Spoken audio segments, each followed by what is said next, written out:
Bismillahirrahmanirrahim. Assalamualaikum warahmatullahi wabarakatuh.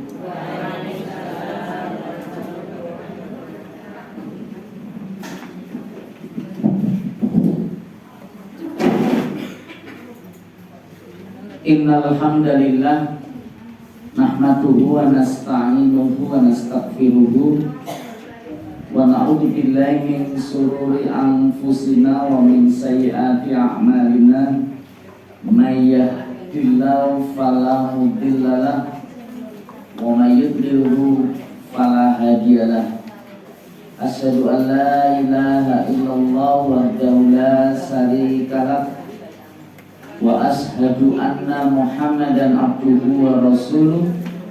Allahumma shalli wa sallim ala Muhammad wa ala alihi wa ashabihi ajma'in.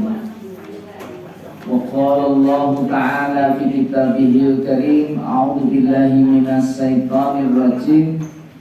Ya ayyuhalladzina amanu taqullaha wal tanzur nafsum ma qaddamat lighad. Wa fil ayatil ukhra wasari'u ila maghfiratin min rabbikum. Wa fil ayatil ukhra wal 'asr innal insana lafi khusrin illa alladzina amanu wa 'amilus solihati wa tawassaw bil haqq wa tawassaw bis sabr. Wa qala nabiyuna Muhammad sallallahu alaihi wasallam, innamal a'malu binniyah wa innamal likulli imri'in ma nawa, faman kanat hijratuhu ilallah wa rasulihi fa hijratuhu ilallah wa rasulihi, wa man kanat hijratuhu ila dunya aw yusibuha aw imra'atin yankihuha fa hijratuhu ila ma hajara ilaih. Sadaqallah wa sadaqa Muhammad sallallahu alaihi wasallam. Sehat ibu-ibu? Alhamdulillah. Berkah Allah di antara banyak kebaikan dan karunia yang diberikan kepada kita bersama saat kita merasakan tubuh ini sehat, ya. Mudah-mudahan sehatnya tak hanya jasmaninya tapi juga rohaninya. Karena hari-hari ini banyak orang yang tidak sakit jasmani, ini sakit rohani, sakit hatinya, karena masih ada penyakit-penyakit hati, penyakit hati. Ini makanya kita bersyukur bisa dipertemukan kembali dalam satu majelis yang kita yakini ini menjadi majelis kebugaran, majelis kesehatan, majelis kebaikan. Tak hanya jasmani karena dengan mencoba bergerak melaksanakan aktivitas kegiatan dari yang biasanya hanya di rumah, tapi kemudian merapat di gedung Wanita Islam, Darun Nisa. Ini nama gedungnya apa? Gedung dakwah, gedung dakwah Wanita Islam. Ini yang ada di Kartopuran di pusat kota ini, yang mudah-mudahan sebagai langkah kebaikan yang bisa menguatkan tubuh kita dan juga sekaligus majelis ilmunya yang kita memohon betul seperti yang Allah sampaikan di Quran surah Al-Mujadilah. Di pertengahan itu ayat yang ke-11 itu ada kalimat cukup menarik bagi saya, dan itu yang terus menguatkan diri agar tak pernah berhenti untuk belajar. Yarfa'illahil ladzina amanu minkum, yarfa'illahul ladzina amanu minkum wal ladzina utul ilma darajat. Jadi yang akan diangkat oleh Allah derajatnya itu, kemuliaan kebaikannya itu, ternyata di antara dua hamba-hambanya yang bisa menguatkan keduanya. Apa Ustaz? Iman dan ilmunya. Allah tidak sebutkan derajat yang tinggi kemuliaan itu saat kau mencapai puncak kekayaan, puncak prestasi jabatan, atau puncak kepandaian saat dengan meraih gelar-gelar tertinggi yang kadang-kadang orang punya mimpi atas kehidupannya itu banyak hal, tapi ternyata urusannya hanya dua yang Allah Ta'ala akan ukur, itu imanmu dan ilmumu. Imanmu dan ilmumu. Kenapa dengan iman, Ustaz? Ya, iman ini sesuatu yang paling urgent, paling penting. Bukankah keselamatan kita ini ya karena keyakinan yang kita miliki, dan itu yang paling kuat yang sesungguhnya membangun hidup kita ini masih terus berjalan. Mungkin problem masalah kehidupan itu nggak pernah selesai, nggak pernah berhenti, tapi karena keyakinan kita tentang ujianlah yang menjadikan kita ini bisa lebih bersabar, bisa lebih kuat, bisa lebih lapang dada dan lapang hati kita. Makanya disinilah Allah ingin tunjukkan anugerah karunia-Nya tentang nilai keimanan.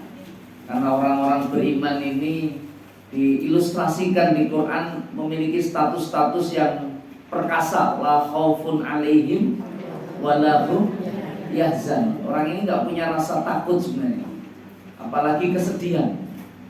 Hidup di dunia yang sebentar ini terlalu rugi kalau banyak sambate, banyak keluh kesahnya, banyak susahnya. Karena Allah Ta'ala terus membangun semua itu dengan keimanan untuk bisa menatap masa depan, sehingga kita akan meyakini akan memperoleh sesuatu yang sedemikian besar dan sangat kita dambakan itu, yakni jannah surganya. Allahumma amin. Nah, inilah keyakinan iman itu yang dibangun. Dan ilmu ini ya tak kalah pentingnya. Bukan tak kalah pentingnya, tetapi memang ini yang melengkapi dan menyempurnakannya. Karena iman tanpa ilmu ini yang bisa mengerikan, kira-kira bisa mengerikan. Saya tuh disodori sebuah penelitian. Kita ada grup rektor-rektor di seluruh Jawa Tengah, kira-kira di Adikti 6 itu, saya minta maaf, itu ada hasil riset dari satu lembaga peneliti yang dianggap sangat kredibel di dunia, yang memberi pembiayaan itu World Bank, Bank Dunia. Ini riset, ini penelitian, ini hasil-hasilnya seringkali dijadikan landasan ketika pemerintah atau pihak-pihak manapun yang ingin melakukan mengambil kebijakan di negeri kita atau melakukan investasi di negeri kita. Ternyata masyarakat Indonesia ini ketika sudah diteliti, dikaji, itu ternyata terdapat sebuah keadaan yang dianggap unik gitu. Uniknya apa, Ustaz? Wong Indonesia wis sregep ndonga. Sregep ndonga. Alhamdulillah. Ning ra sregep mikir. Artinya tidak ingin banyak berpikir. Jadi urusan nganggo nalar, nganggo akal iki pengennya ditinggal. Jadi wis ora apa-apa. Urusan-urusan yang lainnya kan digawe gampang, tapi sebenarnya jadi rumit, karena semua hidup dalam agama ini sebenarnya ada konsep yang disebut sebab akibat. Orang itu tidak bisa layu kalifullah nafsan. Nah, ini kalimat yang terpenting itu laha makasabat wa 'alaiha maktasabat. Orang itu akan mendapatkan apa yang kemudian dia kerjakan, dia amalkan, dia lakukan. Maka segala sesuatu itu tidak kemudian tiba-tiba hadir gitu, tidak tiba-tiba hadir. Apa yang ada, bahkan hari ini Anda duduk di ruang ini kan juga bagian dari sebuah keinginan yang bisa Anda bangun. Entah tadi ketika ba'da subuh atau bahkan bisa jadi ya 1 pekan yang lalu saat selesai disambung dan diumumkan besok pekan depan pengajian lagi, ibu ada tahsin dan seterusnya. Sehingga niat itu sudah dihadirkan, keinginan itu sudah dipancangkan.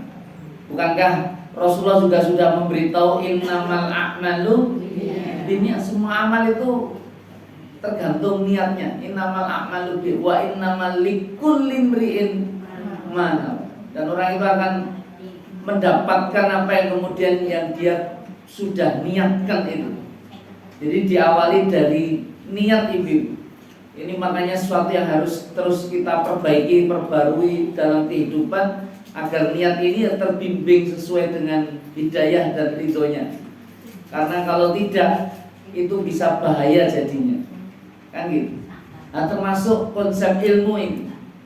Ilmu ini bagian dari sesuatu yang sangat penting. Masyarakat Arab di saat Rasulullah Muhammad Sallallahu Alaihi Wasallam oleh Allah diangkat menjadi Rasul, menjadi utusan, menyampaikan ayat-ayat Al-Quran ini, kondisinya betul-betul jahiliyah. Jahiliyah bukan berarti tidak dalam posisi menggunakan akal, logika, dan nalar, tetapi jauh lebih itu adalah mereka jauh dari kebaikan dan kebenaran sesuai dengan ukuran dan standarnya Allah Subhanahu wa Ta'ala. Makanya ketika ayat awal Allah turunkan itu kalimatnya adalah Iqra, yang artinya moco, diminta membaca atas seorang nabi yang ketika awal mendapatkan ayat-ayat itu adalah dalam posisi ummi, ora iso moco. Anda bisa, karena orang Arab itu ternyata kekuatan di awal di masa Rasul itu bukan menulis dan membaca, tetapi kekuatan awalnya apa Ustaz? Kekuatan awalnya itu di dalam bahasa, dalam lisan. Makanya konsep susastranya tinggi. Mereka ini muncul para penyair-penyair kalau memilih diksi kalimat itu sedemikian indah dan memesona. Dan Al-Quran datang di suasana itu. Jadi tak banyak orang yang menulis dan membaca. Itu makanya ada seorang ilmuwan sejarawan yang banyak jadi kiblat hari ini karena sering berpikir sangat kritis terhadap sejarah. Orang China, saya minta maaf, itu juga bertanya-tanya, kenapa dari nabi yang super hebat Rasulullah, apalagi perintahnya suruh membaca dan menulis, itu di kehidupan era para sahabat itu tidak banyak literasi yang didapat, kecuali hanya Al-Quran yang dituliskan. Betul itu. Para sahabat itu jarang yang melukiskan tentang sahabat yang lain. Jadi mereka lebih banyak fokusnya itu ya kepada Al-Quran. Nah, memang saat itu Rasulullah juga tidak dalam posisi merekomendasikan menulis selain menulis Al-Quran. Tapi ketika Rasulullah wafat, aktivitas tulis-menulis sejarah itu ya Anda akan baru temukan kitab sejarah. Saya minta maaf, itu yang masyhur itu ya pasca hampir sudah 100 tahun wafatnya Rasulullah. Era proses mulai keberanian menulis tentang kehidupan Rasulullah itu ya harus bersumber dengan literasi kuat. Dan itu mulai di kalangan para muhaddisin. Muhaddisin itu para ahli hadis. Ahli hadis itu kan baru menulis. Yang ditulis ya baru pola Nabi Yuna Muhammad Sallallahu Alaihi Wasallam, cerita-cerita Rasulullah dalam aktivitas kegiatannya. Dan bagaimana peristiwa kepemimpinan Umar, kepemimpinan Ali, kepemimpinan Abu Bakar, kepemimpinan Utsman, itu tidak banyak tulisan dan tidak banyak catatan yang ditemukan ditulis di saat itu kira-kira. Jadi ini yang kemudian jadi tanda tanya besar. Kenapa tanda tanya besar? Itu kalau eranya orang-orang yang diperintahkan pertama kali menulis kan kudunya ya akan sembarang menulis kira-kira gitu. Termasuk menulis tentang dirinya, tentang macam-macam. Tapi ternyata itu tidak dilakukan, itu tidak dikerjakan. Yang melakukan adalah orang-orang yang menerima kabar-kabar, makanya kemudian muncul ilmu sanad itu kalau dalam bahasa hadis itu. Ini dari siapa, sampai nanti ya ternyata oh ini bukan perkataan Rasulullah, ini hanya perkataan sahabat Ali misalnya. Ini hanya perkataan, ini artinya kan orang-orang yang kemudian ingin mencari sumber-sumber informasi dan berita gitu. Tetapi tentang peristiwa-peristiwa besar yang mungkin banyak sejarah itu kalau mau jujur itu mau diungkap itu kadang-kadang yang dengan berita yang sangat minimalis. Utamanya ya persoalannya hanya sekedar dibunuhnya Umar misalnya, terbunuhnya sahabat Ali misalnya, terbunuhnya dilukai sampai terbunuhnya Abu Bakar. Bahkan peristiwa pernah ada peperangan namanya peperangan Jamal, pernah dengar perang Jamal ya? Antara sahabat Ali dan Aisyah. Anda kan nggak pernah bisa tahu informasi itu dengan detail betul kecuali kabar itu yang ditulis sudah dengan sebuah cerita yang mapan, yang semuanya inginnya baik-baik saja. Ya Pak ya kira-kira. Ini serius. Loh, kenapa seperti itu? Sebenarnya sederhana. Generasi sahabat itu bukan seperti generasi sekarang yang dikit-dikit bikin status kira-kira, bikin cerita. Generasi sahabat itu adalah generasi khairul qarnin kata Rasulullah, dan sebaik-baik generasi. Dan itu generasi yang dalam istilah Umar Ibn Khattab, hasibu qabla antu hasabu. Mereka lebih sibuk untuk introspeksi diri daripada mengevaluasi orang lain. Terpikir gini. Artinya apa? Hari ini kita lebih pintar mengevaluasi orang atau introspeksi diri? Kalau ada peribahasa gajah di pelupuk mata, gajah ini wageng apa betul? Kok bisa tidak tampak itu ketemu pirang perkara gitu. Dan kuman itu kecil tidak? Kecil. Itu di seberang lautan. Seberang lautan itu jauh tidak? Kok bisa kelihatan itu kamu pakai kacamata apa ya? Loh, ini serius ini. Makanya kalau hari ini ada lomba, saya minta maaf, kompetisi nasional tentang pinter-pinter mengevaluasi orang, mungkin banyak diantara kita jadi juara nasionalnya ya. Kalau kita ini kalau diminta untuk membicarakan orang lain, heboh tidak? Banyak, malah segala arah yang harusnya nggak perlu dibicarakan malah bicara. Loh, ini serius. Kita ini jarang membicarakan kenapa dia bisa seperti itu. Apa mungkin karena ada masalah pada diri kita, atau kitanya saja tidak pernah bisa melihat diri kita, sehingga yang dilihat ya hanya orang lain kan gitu. Makanya ini kan menarik. Makanya ada kesepahaman, ada musyawarah besar yang pernah terjadi di zaman eranya Abu Umar Ibn Khattab. Umar itu bikin SK memilih sahabat-sahabat senior untuk bermusyawarah karena menganggap kita butuh kalender Islam kira-kira gitu. Karena waktu di zamannya Khalifah Umar, itu peristiwa itu tepatnya 7 tahun setelah wafatnya Rasulullah. Itu kekuasaan itu sudah luar biasa. Umar itu mengganti Abu Bakar itu hanya memimpin 2 tahun kira-kira. Nah, ini yang cukup menarik. Di masanya Umar itu hampir 2/3 wilayah dunia ini dalam kuasa Islam. Maka kalau Umar kirim surat sebagai khalifah dan seterusnya, itu ternyata butuh namanya penanggalan. Penanggalan itu ya hari sudah ada, bulan ya juga sudah ada. Hanya penanggalan saat itu ada perbedaan penentuan bulan dan penentuan kapan mulai awal hari itu.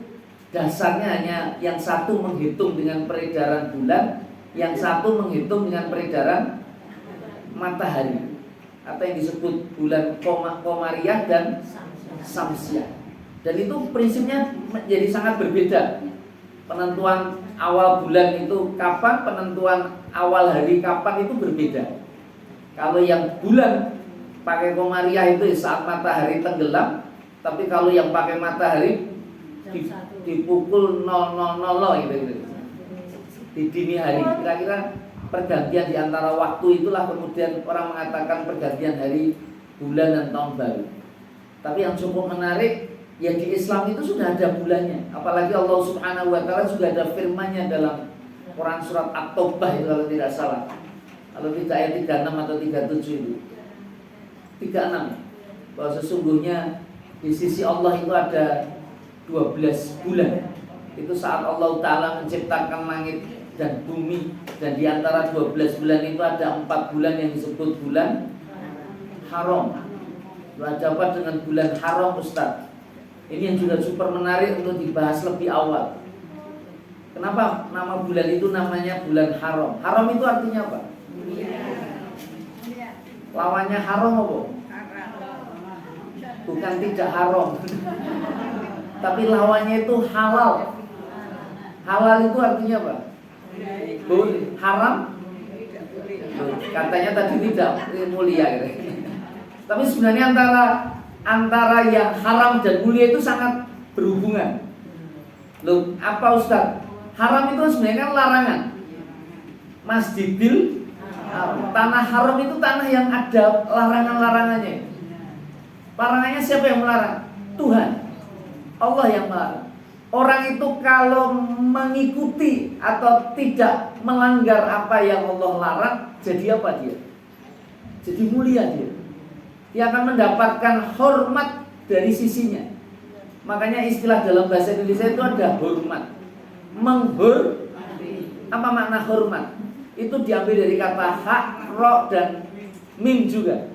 Jadi orang itu menjadi mulia, menjadi tinggi di sisi Allah itu karena dia meninggalkan apa yang dilarang. Itulah maka hijrah. Hijrah itu sudah selesai sebenarnya.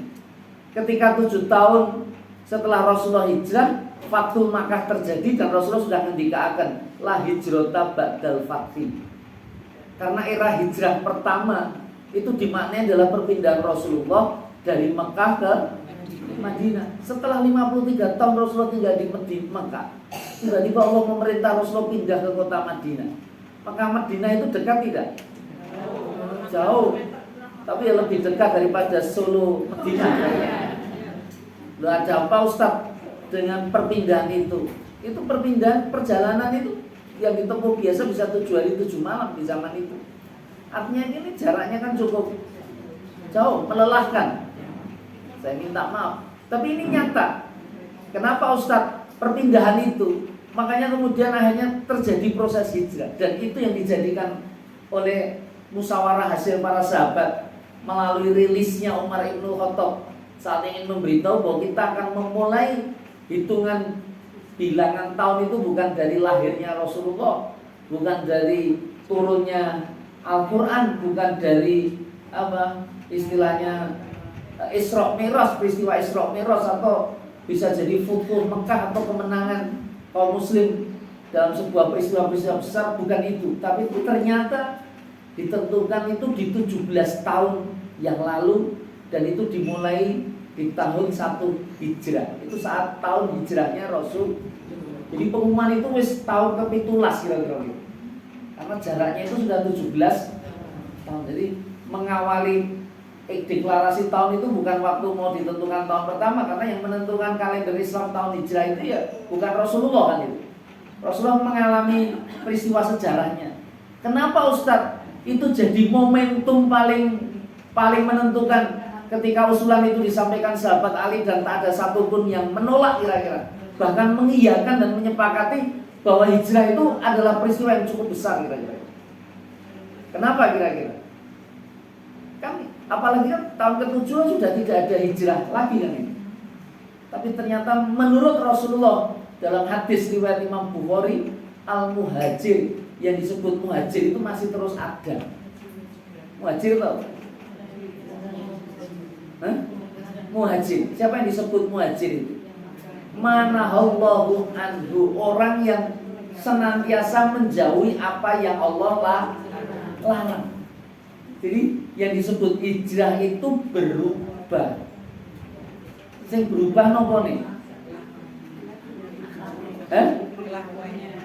Kelakunya, perilakunya.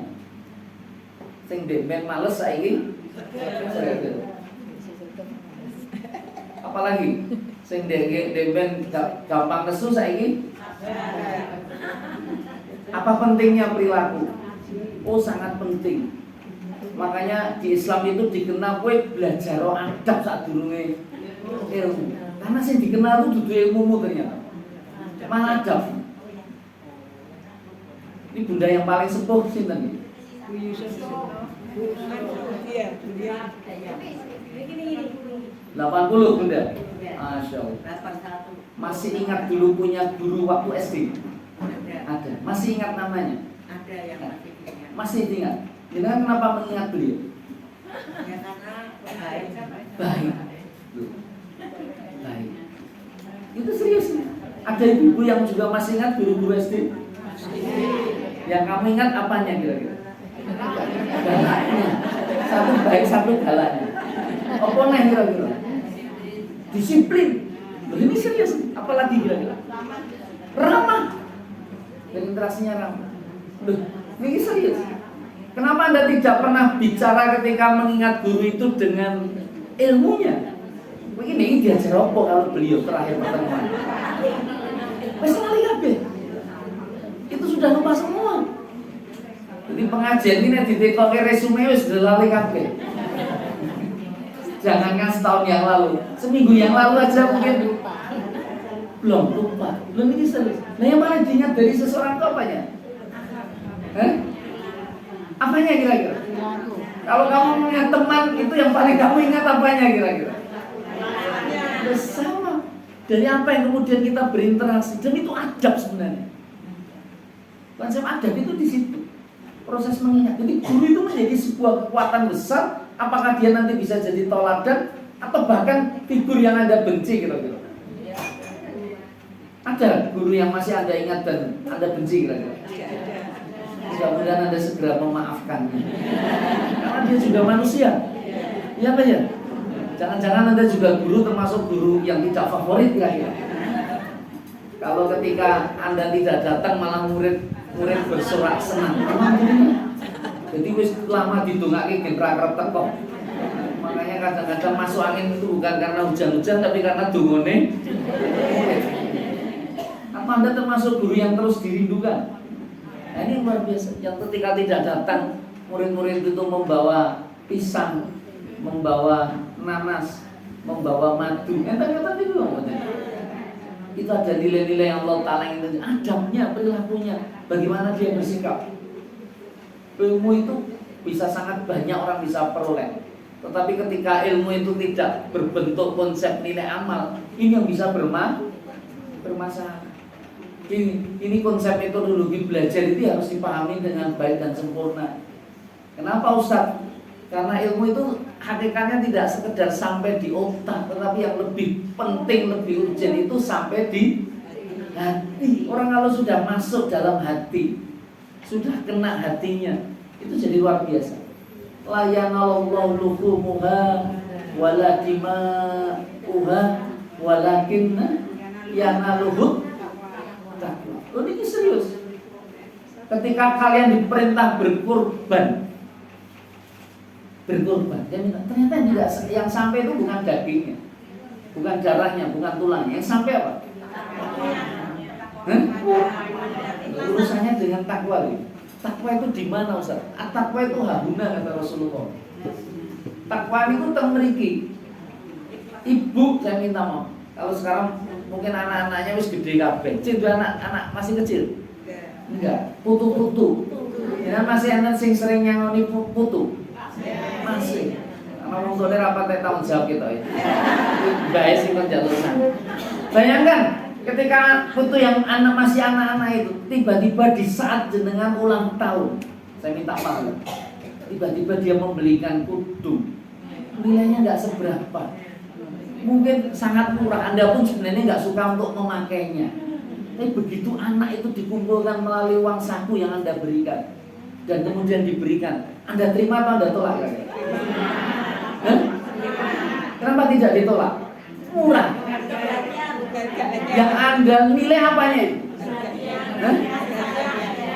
Cintanya, pengorbanannya, perhatian dia.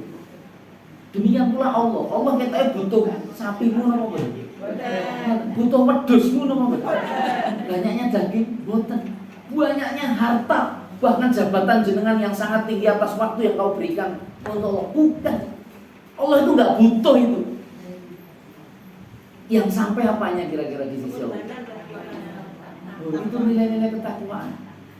Makanya iman dan ilmu itu terus harus Anda gandengkan. Kita ini kadang-kadang belajarnya berkali-kali, pengajian mulai subuh sampai subuh. Anda mau bilang, kali berulang-ulang. Ya, saya apresiasi semangatnya. Itu betul. Tapi begitu pulang, delok putune rada nesu-nesu. Ada nggak itu? Nggak ada proses perubahan sama sekali atas kehidupan. Kenapa kira-kira Ustaz? Kenapa tidak ada daya rubah? Ini persoalan ilmu itu kan pada aspek perubahan. Dan kenapa hijrah? Karena hijrah itu perubahan. Makanya kalau saya tanya bulan, jangan tahu nggak? Hijrah Rasulullah itu kapan Ustaz? Di tahun pertama Hijriah itu. Iya Pak ya? 1 tahun itu kan ada 12 bulan. Itu bulan apa peristiwa hijrahnya Rasul itu? Lu ada yang langsung jawab Robiul Awal. Mungkin bisa ngerti pengajian gue gitu. Tapi rata-rata orang tidak pernah berpikir itu bulan Robiul Awal. Kalau Anda tebak-tebak ngawur gitu.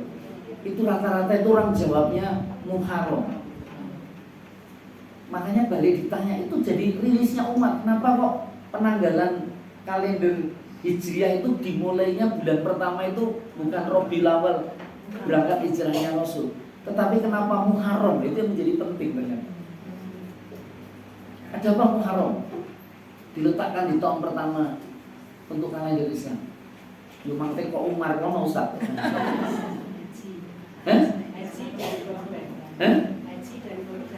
Itu pasca peristiwa besar Zulhijjah.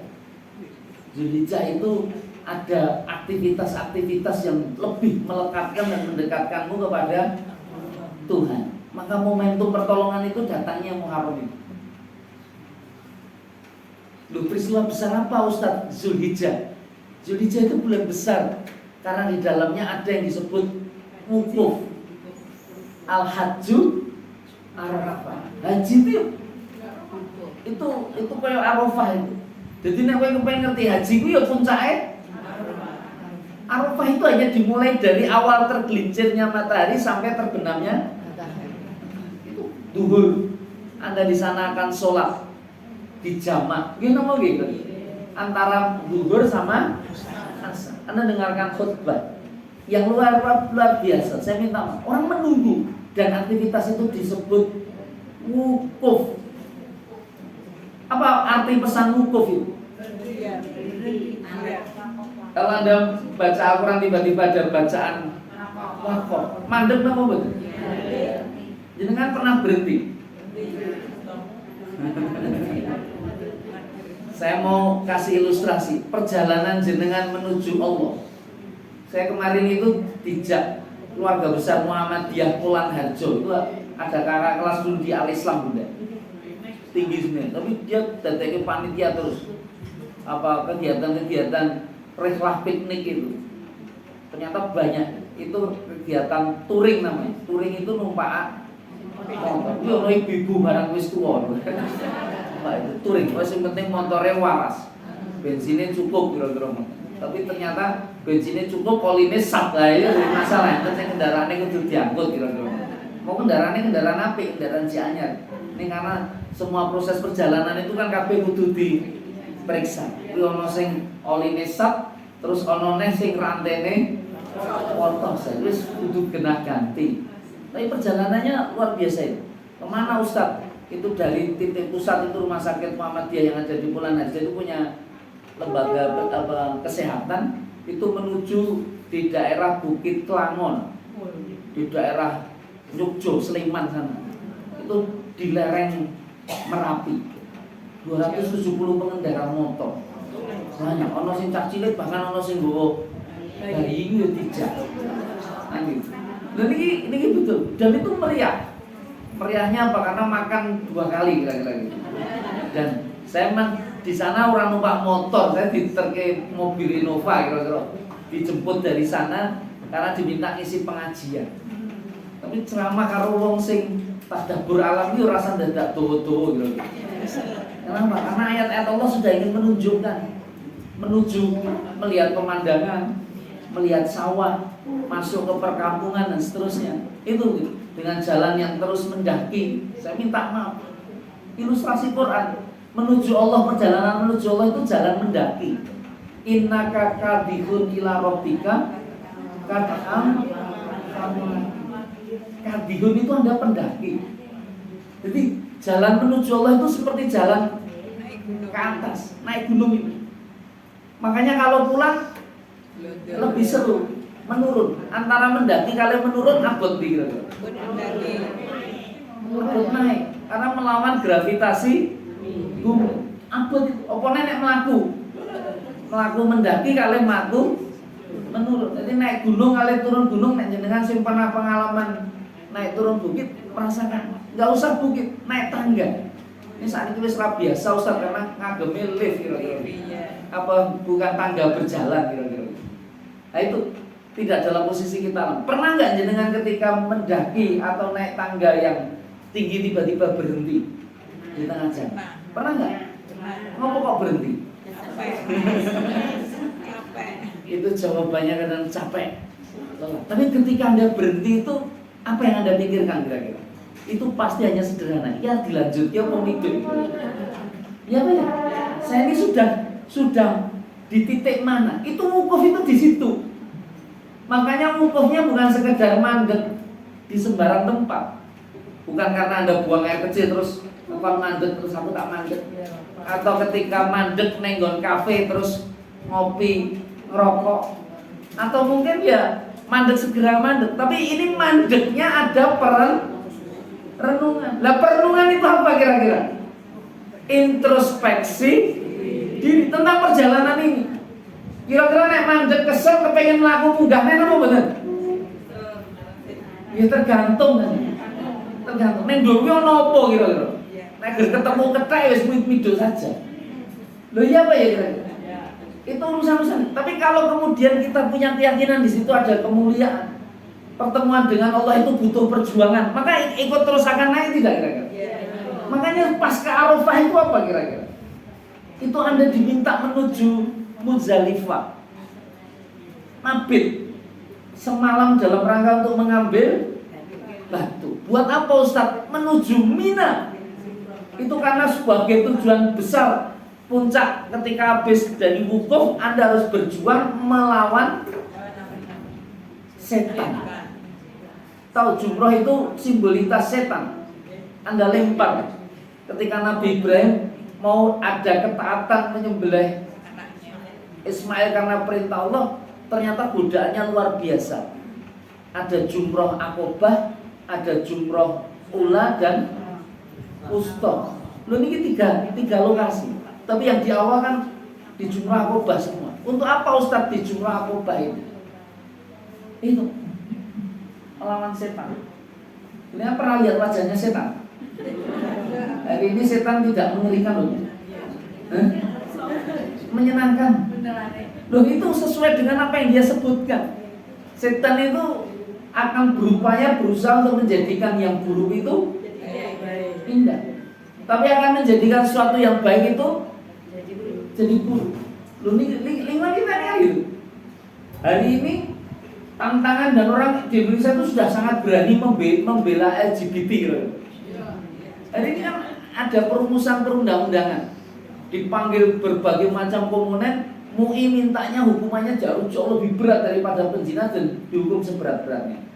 Tapi ternyata dibela sama 37 LSM. Anda bisa bayangkan ini. Kenapa ada proses pembelaan yang besar ini? Karena memang isu tentang LGBT itu membetot perhatian internasional. Dan ini menakutkan dan mengkhawatirkan. Ini menakutkan dan mengkhawatirkan. Loh kenapa? Akhirnya orang tidak begitu, akhirnya peduli. Mengapa sih tidak? Mungkin kepentingannya masing-masing dan pribadi-pribadi. Itu menghancurkan, itu bisa sangat mengerikan. Ini serius. Orang lanang seneng karo wong lanang, wedok seneng karo wong. Di Rusia itu bisa menjadi banyak di beberapa negara yang sangat kuat. Itu bisa dimusnahkan betul, pelakunya dihukum dengan sangat keras betul. Tapi ternyata di Indonesia itu pengennya ditoleransi. Ini naudzubillah. Ini konsep-konsep nilai yang sudah mulai runtuh. Makanya wong sing nentang dianggap ekstremis, radikal, tidak mengenal hak asasi manusia dan seterusnya. Ini betul. Ini yang terjadi. Makanya ini keprihatinan. Ibu-ibu sebagai bagian yang paling penting pilar-pilar negeri ini yang menjadi ratu-ratu di rumah. Ini tentunya harus betul-betul bisa memperhatikan apa yang terjadi dalam tubuh kembang anak putu kita semuanya, sehingga kita bisa pastikan betul ada penyakit itu yang hadir nanti di anak turun kita. Dan itu kejahatan, itu kesesatan. Tapi ya inilah saat ketika orang bisa mentolerir. Saya tuh mendengarkan satu podcast ngundang Tesi, tahunnya lama. Pernah dengar Tesi? Tesi ini lanang tenan apa? Lanang tenan deh. Ning lagune kuwi dadi wong Betul. Jadi nek tampil itu itu di era akhir Orde Baru ternyata dia dilarang tampil di televisi. Lagu-lagu cengeng, terus pesi bangun itu dilarang. Makanya dia dulu pernah merasa marah betul. Marahnya ngopo? Kuwi sing mateni duitku yo. Ada kebijakan orang-orang. Ini begitu terah ketika eranya tesis selesai, sing muncul habis reformasi itu nopo? Niku artis-artis itu kabeh kewedon kabeh. Lha itu betul. Lanang rapat cetok. Identitas lanang. Lha itu yang muncul. Dan model-model tesis lama itu hanya diri kan. Dan itu dianggap wajar. Dan memang mereka akan bisa terima itu dalam proses lingkungan. Ini kan mengerikan sebenarnya. Makanya itu perlu dikaji, didalami, direnungkan betul atas apa yang hari ini terjadi. Itu bagian dari introspeksi diri. Makanya hati-hati kalau setan. Nah, jangan termasuk orang yang tidak peduli atau yang peduli gitu. Nah, mudah-mudahan kita masih kukuh memegang nilai-nilai syariat. Itu saya hanya satu contoh. Handphone ini kira-kira jadi setan saya ketemu betul. Malah setan gepeng jenengan. Ini kok nek setan gepengnya mati kok jenengan jadi bingung. Hah? Utane entek kok jenengan bingung. Hah? Lho niki masalahnya. Lho ini setan itu siapa tuh? Setan itu yang menjadikan kita lupa dari Allah. Yang mengalihkan panggilan Allah. Ibrahim mau taat itu dihalang-halangi.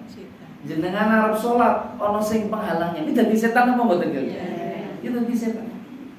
Makanya konsepnya balang ono gitu. Dilempar, dilawan.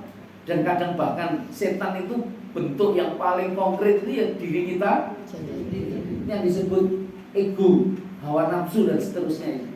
Hari ini yang mengalahkan atas nama kepentingan diri. Dan itu sebenarnya penyakit nih. Status iri, dengki, dan seterusnya. Sombong, riak dan sebagainya. Nah ini yang jadi terus masalah dan problem dalam hidup. Makanya Anda kemudian dituntut untuk berkorban. Bentuk pengorbanan. Kalau di zaman Nabi Ibrahim, korbannya nyembelih Ismail. Nabi Muhammad dikorban apa kira-kira? Hah? Kambing. Unta. Apa nek korban apa? Ini pesan korbannya belum masuk kira-kira. Korban itu apa tuh Ustaz? Korban itu mendekat. Itu mampegang betul. Mendekat kali apa? Apa hubungannya karo wedhus napa kira-kira? Hubungannya kali materi napa kira-kira?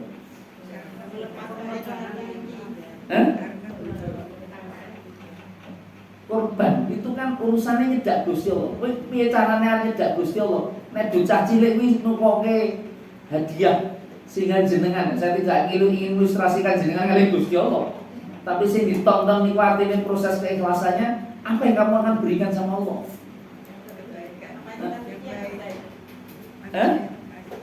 Apa yang dikorbankan? Untuk siapa? Dengan cara apa?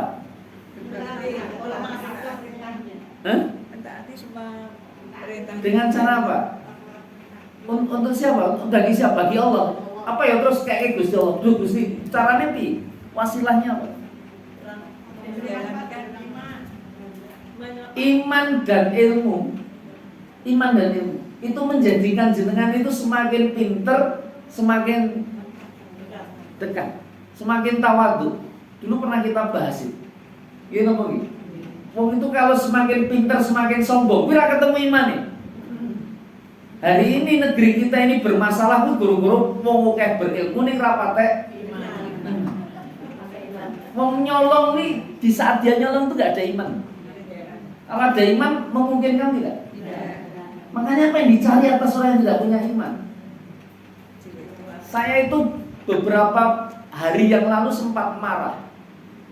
Saya ada pembekalan. Saya alhamdulillah kampus kami Uniba ini banyak ditolong oleh banyak pihak. Termasuk diantaranya para alumni. Ada alumni yang datang sama saya. Ustadz, saya tuh punya kerjasama dengan sebuah perusahaan Jepang. Itu pertanian. Itu bisa dijadikan proses model magang. Dan itu memang syaratnya harus mahasiswa. Karena program kerjanya ya hanya 8 bulan. Ini serius. anak mahasiswa yang kami undang, dan ini sudah kemarin angkatan kedua yang kita berangkat. Angkatan pertama itu 8 orang, tanpa sesen pun mereka dipungut bayaran. Dibiayai semuanya. Begitu pulang, yang angkatan pertama dianggap sukses. Orang Jepangnya seneng, kita seneng, anaknya juga seneng. Kenapa seneng Ustaz? Karena mulai iso nggawa yen. Dan nilainya itu suatu tuku motor anyar kan gue bekal nikah kira-kira. Karena bisa 60, 70 bahkan 80 juta itu dia bisa pulang. Jadi belajar di sana, magang di perusahaan, mulai bayarannya gede dan gratis pengalaman di Jepang kira-kira.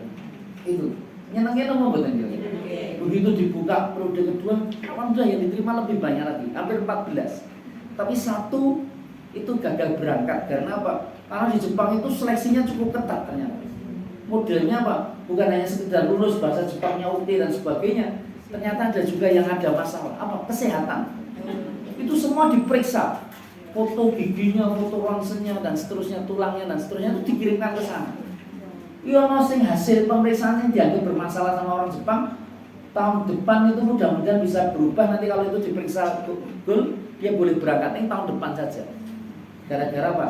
Itu diperiksa darahnya, trombositnya rodok rendah, itu nggak bisa berangkat di sana. Jadi di sana itu anehnya tuh, jadi naik kesempatan terus jadi digagalin dari sana. Pokok wis ditukoke kalih agen ini KB sampai bisa nih, tapi tetap oleh makan. Dan 13 itu yang cukup menarik. Kemarin ketika hadir, saya diundang sama wakil rektor 3, Ustadz, mbok ngasih pembinaan bekal kepada mahasiswa. Bekal apa kira-kira? Yo bekal mangkat di sana, tapi kan ngei sangu yo. Wah, mungkin kangelan, kabutan, mereka sudah mempersiapkan. Tapi menarik, ketika saya tanya, apa yang jadi motifmu, niatmu daftarnya dan sekarang pengen mangkat dan 12-13 kemarin sudah sampai di sana. Juni itu sudah sampai di sana. Itu ada jawaban mahasiswa yang pertama dan yang terakhir itu membuat saya agak muring gitu. Nek lainnya standar, saya bisa menerima, saya bisa tambah menyemangati. Kenapa saya jadi murid Ustaz? Yang pertama itu jawabnya untuk nganyel gitu. Bagi saya loh, mungkin anaknya mungkin tidak dalam posisi pemahaman yang paham. Tapi betul, dia menyebutkan, Ustaz, saya punya motif kepengen ke sana karena rupiah ini wes anjlok loh. Ini hubungannya apa dengan rupiah? Wes anjlok. Waktu berarti kan yen yo insyaallah kuat aku duwe yen dulu. Terus yang terakhir rodok nganyelkine nopo? Ya saya kita pengen berangkat di sana itu ya kepengen kerjanya yang memang ke sana. Karena lapangan pekerjaan di Indonesia itu serah. Jadi nek iso kabul kok saya cari informasi kalau di sana sudah ada channel begitu lulus sarjana karena itu kan semester 6. Semester 6 dan seterusnya itu sehingga menjelang lulus. Dan itu kita konversi dengan KKL, dengan KKN gitu. Bahkan hasilnya itu dengan tugas akhir, makanya mahasiswa seneng-seneng banget itu. Kan gitu.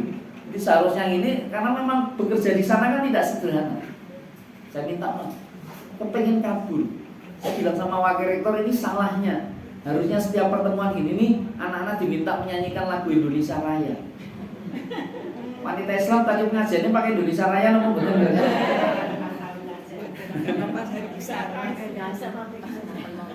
Ngaku lagu Indonesia Raya ngaku Mars wanita Islam.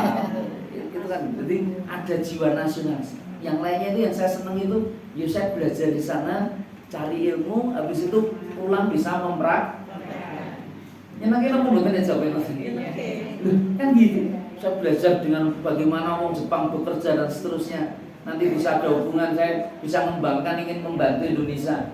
Nek yang tadi, yang pertama dan kedua, kenapa yang terakhir untuk muring itu saya dipikirkan apa kira-kira? Hah? Loh, tugasmu kuwi belajar magang. Magangnya belajar. Itu sarana masih belajar. Kok sing dipikir? Loh, beda mboten wong golek ilmu kali golek duit iki beda apa padha? Bedane to pundi? Bedane tipis. Karena hari ini banyak orang belajar itu kadang-kadang ukurannya ya duit. Lho kowe iki wis abot-abot tak sekolahke wis dhuwur kok ora iso? Ya apa ya? Loh, kowe ngomongnya jane beda antara golek ilmu kali golek. Bedane to pundi? Dijawab. Bedane wonten pundi? Wong nek golek duit, kuwi wis kecekel duite. Arep golek ilmu napa mboten? Ning nek wong golek ilmu, jenengan langsung ngomong duit kecekel. Itu gambaran Imam Ibnu Qayyim al-Jauziyah. Duit iki kaya dunya kuwi kaya bayang-bayang. Kowe nek mbok uyah ora rampung-rampung nek atimu serakah. Ora rampung-rampung, pikiranmu makane abot akeh masalah gara-gara terlalu mikir dunya. Mikir duit, ora mikir lah ilmu itu yang menguatkan sebenarnya. Loh kenapa ilmu yang menguatkan Ustaz? Dengan ilmu itu. Karena apa? Karena wong hanya dengan duit tidak ada ilmu menuju Allah. Jalan itu tidak menuju Allah. Saya minta maaf itu. Itu orang itu ya hanya berupaya mengumpulkan sebanyak-banyaknya. Iya Pak ya? Hari ini atas urusan dunia ukurannya apa? Ngumpulke saoke. Kampus kami itu ya ada MUU. Aku jane rada rapat nyaman. Tapi harus dipaksa Ustaz ini proyek karena memang ya ada kesempatan pengabdian masyarakat. Saya minta proyek nopo Ustaz? Membimbing anggota-anggota dewan. Di anggota dewan itu enten anggaran, ini enten sing wong pemkot ya. Biasanya kan enten bimbingan pemerintah, ada pendidikan. Itu harus dikerjasamakan dengan universitas. Nah, ini proses pendidikannya di mana? Di Kudus kali di Sleman, karena di PD Sleman Kudus. Aku izin ra teko gitu. Saya sudah bilang gitu, saya tidak datang. Beberapa kali diminta, tapi ternyata yang dari Sleman itu malah datang ke Solo gitu. Jadi pendidikannya berapa hari, kontraknya itu sampai beberapa hari. Nek beda nih, itu bukan karena saya pengalaman pernah jadi anggota dewan. Tapi urusan pendidikan itu kepinginnya golek ilmunya apa ngentek anggarannya gitu. Nah, itu sih jadi masalah. Loh kenapa Ustaz katakan ini masalah? Ya dipikirin. Makanya menarik. Untung alhamdulillah hari ini mulai DPRD provinsi sama daerah ini pun dibubarkan, ada sebuah kepanitiaan akibat otonomi daerah dulu. Itu yang sudah dibubarkan. Dan itu dianggap bermasalah. Di DPR RI itu nggak pernah bisa dibubarkan karena memang itu kekuasaannya cukup tinggi di DPR RI. Apa Ustaz? Itu namanya panitia rumah tangga. Itu tidak hanya panitia musyawarah, panitia anggaran dan seterusnya di dewan itu ada jenenge panitia rumah tangga itu tugasnya nopo? Nentoke penghasilan dan yang diterima oleh anggota itu dari anggota dewan sendiri. Kira-kira nek ngoten jenengan kok nentoke gaji dhewe gede napa cilik kira-kira? Alhamdulillah jenengan dudu anggota dewan. Jadi anggota dewan ya jane ana bedane jenengan. Loh iya apa iya kira-kira? Begitu orang punya kesempatan untuk menentukan anggarannya, dia pasti akan memberikan sebesar. Makanya DPR RI kemarin rodok ono masalah sampai ada yang menggugat di Mahkamah Konstitusi karena salah satu yang kebijakan anggota DPR RI itu dapat pensiun sampai seumur hidup. Loh, Anda bisa bayangkan. Loh kok bisa? Oh bisa, mereka bisa menganggarkan dirinya sendiri. Loh, repasan apa mboten kira-kira? Makanya nek wong urip donya kuwi rata-rata nek ra ngerti iman kali ilmu sesuai dengan kriteria Gusti Allah, pingine ngumpulke saoke. Kita termasuk tidak kira-kira? Tenane. Pingine ngumpulke saoke. Nek beda, nek kowe wis ngerono iman, ilmumu tekan Gusti Allah. Wa tazawwadu fa inna khaira zati taqwa wa taquni ya ulil albab. Bekal terbaik itu apa kira-kira? Takwa. Nek bekalmu terbaik takwa, pengenmu apa kira-kira? Menjalankan semuanya baik-baik. Hah? Enggak, kalau wong sing ra ngerti agama pengine ngumpulke saoke-oke nek jenengan pengine napa kira-kira? Oh niku. Anda pengennya bermanfaat sebanyak-banyaknya. Karena itu jadi bekal jenengan. Makanya ada 3 mata rantai di antara amal yang tidak pernah terputus. Itu betul, walaupun Anda sudah wafat. Apa Ustaz? Ilmu yang bermanfaat, sedekah jariah dan anak-anak soleh yang terus mendoakan. Lu itu apa Ustaz maksudnya? Itu manfaat sebesar-besarnya. Ustaz saya nggak punya anak Ustaz. Gimana? Saya minta maaf. Itu guru saya sambil menceritakan sambil meneteskan air mata karena dia juga nggak punya anak. Saya diberitahu. Apa yang diberitahu? proses anak mendoakan waladun sholihun yaqula. Itu betul-betul ketika hamba Allah itu kemudian wafat dan meninggalkan dia. Karena doanya baru kemudian sangat didengar nek wis mati. Itu sama kalau Anda tidak punya anak, maka dampak kebaikanmu terhadap orang yang bisa jadi itu anak yatim sebuah sekolah, orang miskin yang kamu santuni, tetanggamu yang kamu bantu, kamu memberi manfaat pada mereka. Begitu kamu meninggal, mereka berombong-rombong datang ngurus jenazahmu, terus nyolatke kowe, mengangkat tangan kanthi ridho, kanthi ikhlas. Kuwi nek nganti jumlahe petang dosa. Petang dosa itu gimana? Kawan dosa, petang dosa, petang puluh. Itu apa yang terjadi atas yang bersangkutan, atas jenazah?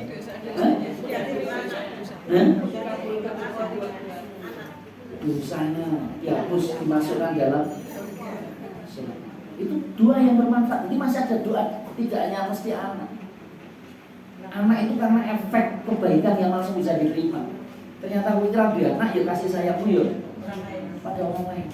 Seperti tadi yang masih Anda ingat kebaikan keramahnya. Jika kata guru itu dianggap kaya orang tua dan seterusnya. Masih terus ada doa-doa yang terus terpanjatkan. Makanya ibu-ibu yang dimuliakan Allah, sedikit ini yang bisa saya sampaikan untuk bahan introspeksi diri kita bersama. Itu makanya wong duwe iman duwe ilmu itu ya pengen golek duit akeh. Nggih Ustaz, ning tidak untuk dirinya. Karena carane sedekah piye Ustaz nek ra duwe? Nggih napa nggih? Mau sedekah harta bisa Ustaz. Sedekah tenaga, sedekah senyum. Napa ya semuyang-muyu terus gitu. Kata untune pun ilang kabeh. Tapi nilai-nilai inilah yang Allah Ta'ala ingin Allah kuatkan agar diri kita ini bisa istiqomah berada di jalan Allah. Allahumma amin. Demikian yang bisa saya. Mungkin ada pertanyaan? Enggak ada gitu.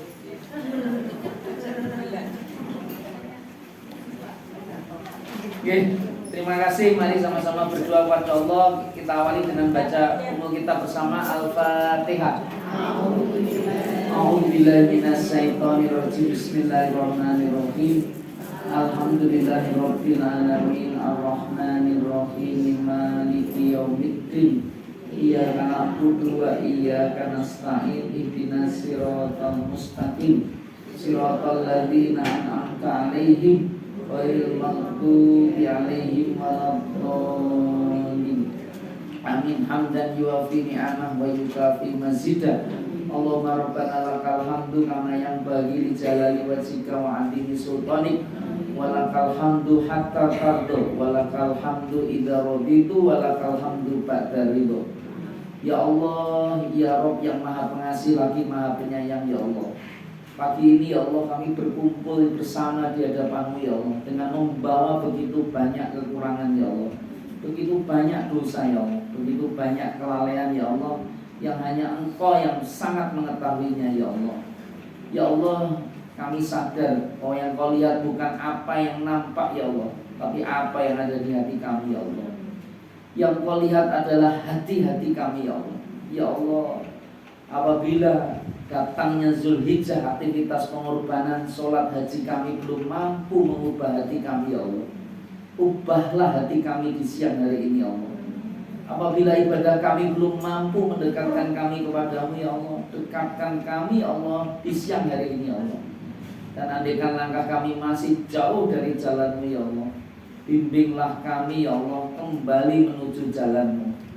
Ya Allah, kami datang membawa hati yang penuh noda, membawa jiwa yang sering lalai, mata yang masih melihat yang haram, telinga yang masih mendengar yang sia-sia, dan lisan-lisan ini ya Allah yang masih sering berkata dan menyakiti yang lain ya Allah. Dan langkah kaki kami yang masih menjauh dari ridho-Mu. Maka kami mohon dengan kerendahan hati yang paling dalam ya Allah, ampuni semua dosa-dosa kami ya Allah. Dosa yang kami ingat maupun yang tak kami ingat ya Allah, apalagi yang kami sudah lupakan ya Allah. Ampuni dosa yang kami sembunyikan maupun yang kami tampakkan. Ampuni ya Allah semua dosa-dosa kami ya Allah. Ampuni semua kesalahan kami ya Allah. Ya muqallibal qulub, Allahumma ya muqallibal qulub sabbit qulubana ala din. Ya Allah yang maha membolak-balikkan hati, tetapkan hati kami di atas agama-Mu ya Allah. Tetapkan hati kami di atas ketaatan kepada-Mu ya Allah. Tetapkan hati kami di atas sunnah Nabi-Mu ya Allah. Ya Allah, perbaiki solat-solat kami, khusyuknya solat kami ya Allah. Perbaiki bacaan ayat-ayat Al-Quran tilawah kami ya Allah. Perbaiki akhlak dan perilaku kami ya Allah. Dan perbaiki, luruskan ya Allah niat-niat kami ya Allah. Jadikan semua amal yang kami lakukan ikhlas semata-mata mengharap ridho-Mu. Ya Allah ya Tuhan kami, hilangkan kami dari sifat sombong di hati kami, iri dan dengki di dada kami, kebencian yang tidak Engkau ridhoi ya Allah. Hilangkan semua penyakit hati yang menghalangi kedekatan kami mengharap rahmat dan karunia. Ganti dengan hati yang lembut ya Allah, hati yang mudah memaafkan, hati yang mudah bersyukur, hati yang mencintai Al-Quran, hati yang merindukan kebaikan dan masjid-Mu, hati yang senang menolong sesama. Jadikan kami muslim yang baik ya Allah, yang bisa menjadi pembuka atas pintu-pintu kebaikan. Jadikan kami penutup pintu-pintu keburukan. Ampuni pula ya Allah kedua orang tua kami. Rabbi firli wali walidayya warhamhuma kama rabbayani shaghira. Ya Allah, jika mereka masih hidup, panjangkan umur mereka dalam iman, sehat dan keberkahan. Apabila mereka telah wafat, lapangkan kubur mereka, terangi alam kubur mereka, dan tempatkan mereka bersama orang-orang yang soleh. Sayangi mereka sebagaimana mereka menyayangi kami di waktu kami kecil ya Allah. Ya Allah, ampuni pula guru-guru kami ya Allah, para alim ulama di antara kami ya Allah. Ampuni saudara-saudara kami ya Allah. Angkat kesulitan saudara-saudara kami yang sedang sakit ya Allah. Berikan kesehatan bagi mereka. Anugerahkan kekuatan atas mereka ketika sedang diuji. Berikan jalan keluar kepada mereka yang sedang kesulitan. Berikan rezeki yang halal ya Allah. Berkahi kehidupan mereka yang sedang mencari nafkah. Ya Allah, karuniakan kepada kami husnul khotimah.